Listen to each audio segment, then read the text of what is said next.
এখানে সরকার দলের কিছু সদস্য এই কমিটিটাকে একটা অলংকারিক কমিটি হিসাবে নিয়েছে।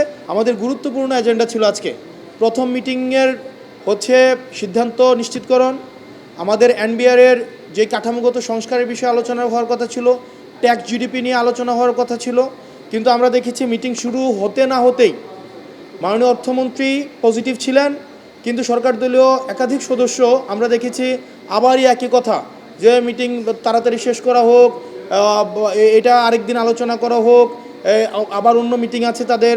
এভাবে এই মিটিংয়ের যে গুরুত্ব, আমরা মনে করি এই মিটিংয়ের গুরুত্বের সাথে এক ধরনের এই মিটিংকে অবহেলা করা। এবং আপনারা দেখেছেন এবং আজকের মিটিংটাও মানে তিনটে এজেন্ডার কোনো এজেন্ডাকেই পূর্ণভাবে শেষ করা হয় নাই। তিনটাই এজেন্ডা ছিল, চারটে এজেন্ডা ছিল, একটা এজেন্ডাকেও শেষ করা হয় নাই। মাননীয় মন্ত্রী মহোদয় চেয়েছিলেন, কিন্তু সরকার দলীয় কিছু সদস্য এই জায়গায় এই মিটিং দ্রুত শেষ করার জন্য এবং একটা এজেন্ডাও তারা কোনো সিদ্ধান্ত আসতে পারে নাই। আপনারা যদি এই অর্থ মন্ত্রণালয়ের সভাপতির কাছে জিজ্ঞেস করেন যে কোন এজেন্ডার কোনো সিদ্ধান্ত আসছে কিনা, কোনো এজেন্ডার কোনো সিদ্ধান্ত আসে নাই, একটা এজেন্ডারও কোনো সিদ্ধান্ত আসে নাই।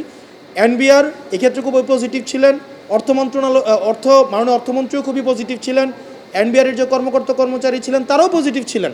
কিন্তু এখানে সরকার দলের কিছু সদস্য এই কমিটিটাকে একটা অলংকারিক কমিটি হিসাবে নিয়েছে। প্রত্যেক দিন একই ধরনের অজুহাত যে স্টাডি করে আসে নাই, আবার একটু সময় লাগবে, অন্য দিন করা হোক, আজকে না হোক আবার করা হোক। অর্থ মন্ত্রণালয়ের এনবিআর বিষয়ের এই ধরনের কমিটিতে যদি এই ধরনের কথা বলা হয় যে মিটিংয়ের এজেন্ডা বড় হয়ে গিয়েছে, আবার সময় দেওয়া হোক, এই ধরনের এক্সকিউজ দেওয়ার প্রবণতা ছিল। এবং এক সময় আমি বলতে বাধ্য হয়েছি যে এই মিটিংকে আমি আসলে আপনাদের সিদ্ধান্তের সাথে আমি একমত হতে পারলাম না।